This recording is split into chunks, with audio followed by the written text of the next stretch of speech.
Morning, Toby Hodges from Yachting World, and we are aboard the Oceanis Yacht 60 from Beneteau. This is the first new boat. It's their new flagship. It's designed to replace the Oceanis Yacht 62, of which they built almost 70 over the last few years, and they wanted to replace it with a yacht that's followed in the footsteps of the Oceanis Yacht 54, which was built on the hull of the first 53, so an Italian performance design, and they wanted the main thing they wanted to keep from that was the ease of circulation around the deck layout. So the deck layout of this very similar, but more space, more length, more volume, and yeah, it's a good looking boat. We've just literally come straight out of the marine here at Port Ginesta near Barcelona. We've got the Solaris 50 there next to us. We've got a couple of dolphins out with us, and we've got about 7 knots of breeze, and you can see we're slipping along quite nicely already.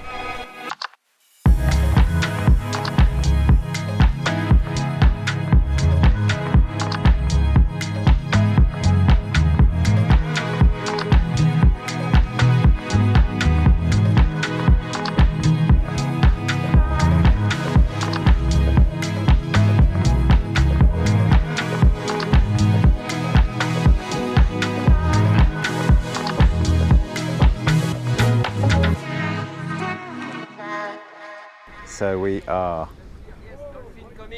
Code Zero sailing. Dolphins.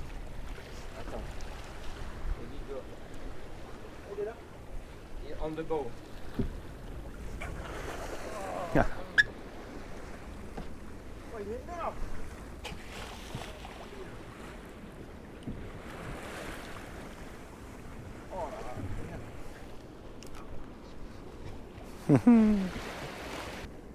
Sorry, as I was saying, before I was rudely interrupted by dolphins, we are Code Zero sailing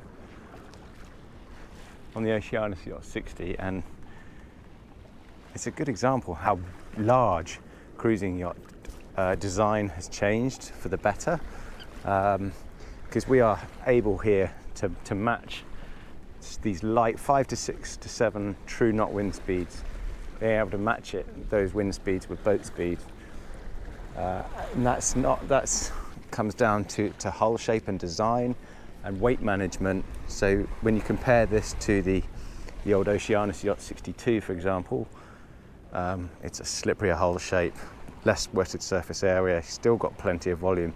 This is 70 centimeters shorter, and yet it's 5 tons lighter, and you really feel that helming it. It's a really nice, pleasurable boat to sail. Tracks really well. You can see this ease of circulation around the boat. So you come around the side deck here. You've got a couple of steps up. There's a second one here going along the side decks. You see here how all the running rigging runs under the deck and goes through the coamings all the way aft. And then you have a large area here. This is self-tacking jib rail, the option for that, and then sunbeds on the foredeck. Large foredeck with flush hatches, and then this is, typical of cruising yacht shapes now as well, to have these fixed bowsprits as standard, and that allows you to have the bowsprit, the anchor roller within the bowsprit, the Code Zero furler on there. Because it's something that lots of people want to take now.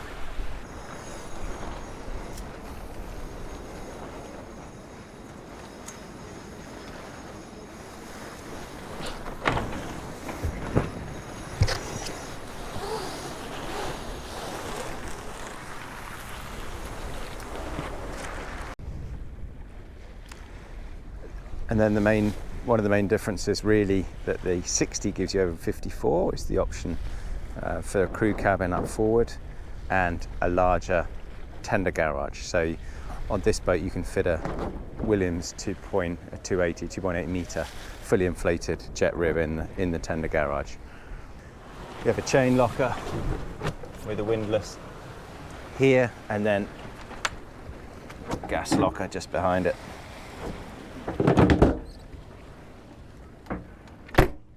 And then further aft, crew cabin. So they reckon Beneteau reckons about 20% maybe of buyers would take a crew cabin at this size. So obviously this could be a sail locker. But for those wanting the extra help or chartering the boat out, perhaps.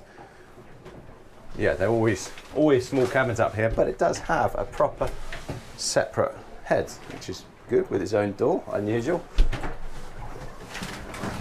A little bit of stowage in here as well. So it is a functioning cabin.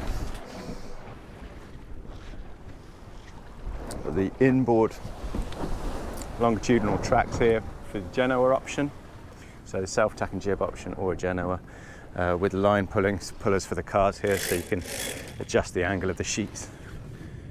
Pretty flat, low coach roof really, and then from this area after, it's a phenomenal amount of lounging relaxation space.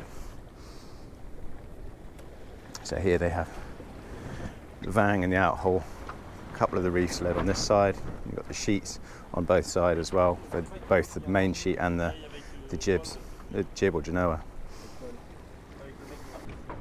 So there's the first step up in the side deck there, and you can see how having those steps gives that extra bulwark height there. It gives a feeling of security when you're moving up the side decks. In the aft quarters here, little lockers, so the other one's got some lines and fenders in. This one has a few systems in, the electronics, hydraulic power pack. You can see the edge of the tender bay as well in there, and access to the quadrants, so twin rudders and direct access from there, direct steering linkage from the twin helms down to the twin rudders. So below the helm seats you have fridge option and stowage, and then this aft panel here is to help the access to get the dinghy in and out, and then you have this locker lid here, so whether you got the dinghy in here or not, you can use it for stowage. So it's not in here at the moment, but you can see how they've installed this winch mechanism in here and the rollers aft to make it a really easy single-handed operation. Push button, attach the belt on, and the winch puller will pull it up. So which you need a dinghy that's going to weigh over a couple of 100 kilos if you're getting the jet version. I think I found my new favourite watch-keeping position. If I don't fall asleep here, it's completely protected under the arch with a spray hood up, and it's a pretty good example of why all the owners of these types of boats choose this trim package to have these sunbeds, but see how that's incorporated in their backrest. So yeah, you can raise those up, sit looking forward. Pretty nice. Yeah, no shortage of lounging space here. So this, again, with this trim option, you get these cushions with the backrests, and you get the tables here that join together and lower down. So you have one as a sunbed or a daybed, and one raised, however you want them. Life raft locker under here, and then a really long companionway entrance and a shallow descent into the interior, something Beneteau do really well. Gently down into the interior.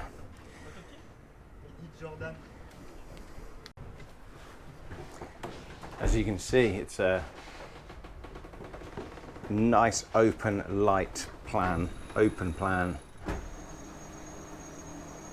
spacious feeling to the layout. It's light in aesthetics and loads of natural light. And what the yard and the designers, Viscontini and well, down here, Lorenzo Argento, were trying to do here was to really emphasize that over those of you that know the Oceanis Yacht 62. Had a bit more of a sort of corridory effect, whereas this opens it right out here. As soon as you step down in here, you get the full beam saloon. And yeah, by pushing the galley forward, it's a layout that works pretty well, and well, they're pretty confident in it really, because this is a 3 cabin, 3 heads layout only. There are no real layout changes. So from here you have a nav station stroke desk, comfortable swivel seat here, look out through the whole window.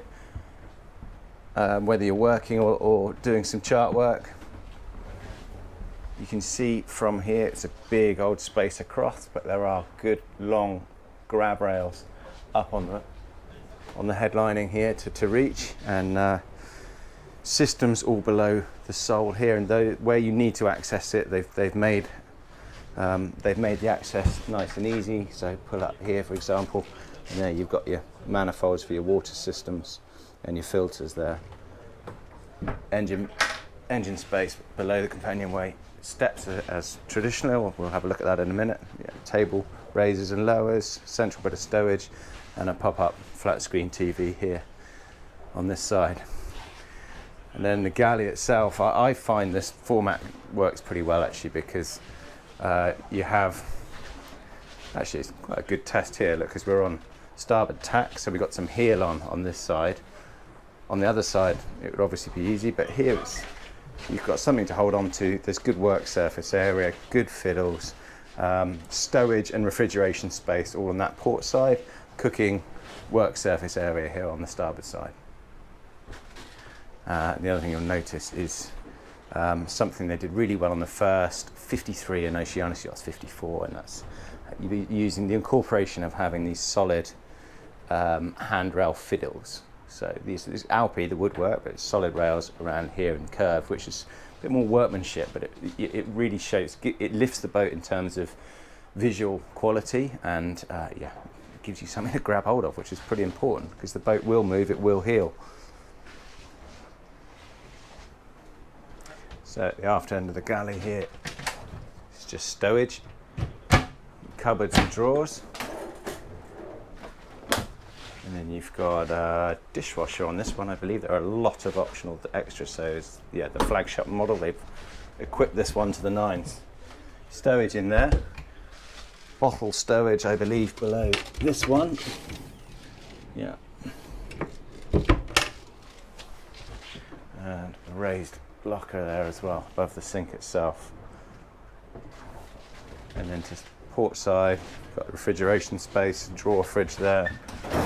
Front opening here, wine cooler of course, more raised stowage up there, and a bank of drawers and cupboards below. And there you've got the controls for the water maker, which is below my feet here.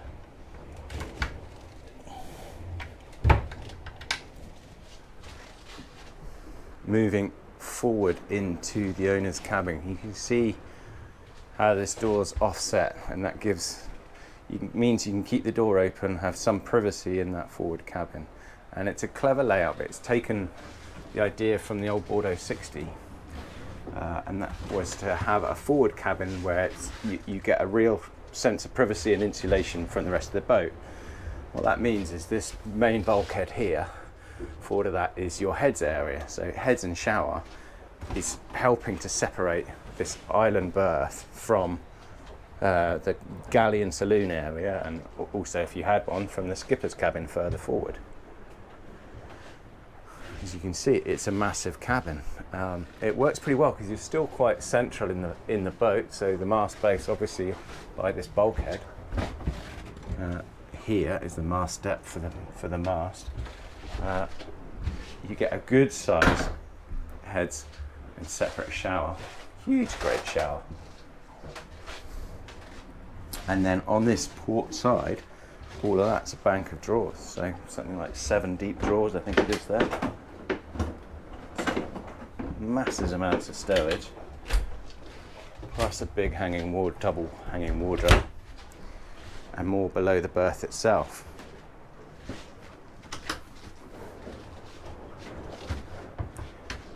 As you can see, 4 opening hatches above, so loads of light and ventilation.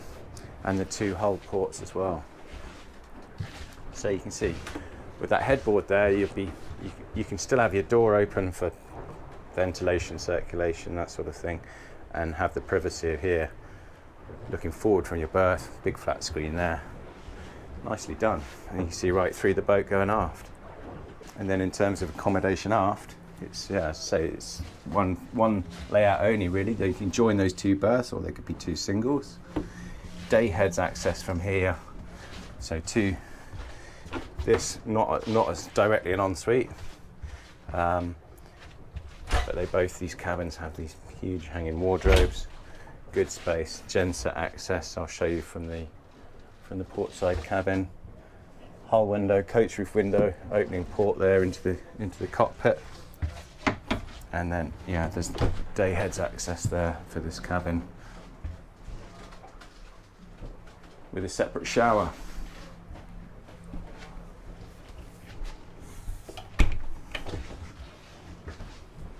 Good grab rails going around these wide companionway steps. And you need them, there's plenty of space, so you need something to hold on to. And here you can see this is more of the VIP guest, I guess, because it has its own private ensuite access. So big double bed, loads of headroom still here, especially as you move aft into the cabin. Same sort of format there, separate shower and heads area. Again, massive great wardrobe, lots of natural light. And yeah, here's the access into the genset. You've got all those 3 panels, and you thought there's a big opening access from the other side as well, with the filters mounted further forward. And then main engine conventional access under these companionway steps, which lift on gas struts. And that is a 150 horsepower Yamaha shaft drive as standard.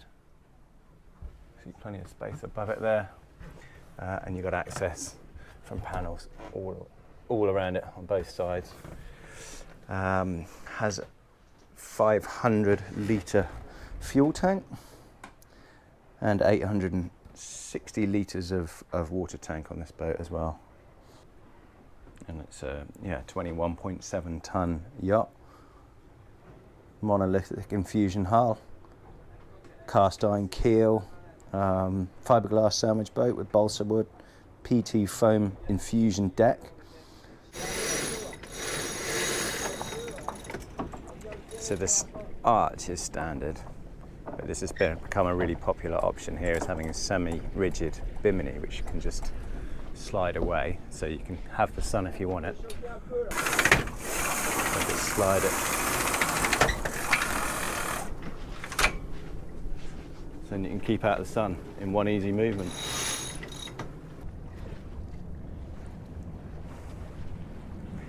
Hope you enjoyed the quick sail and tour.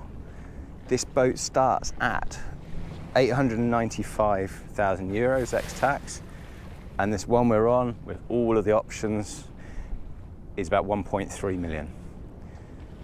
See you next time.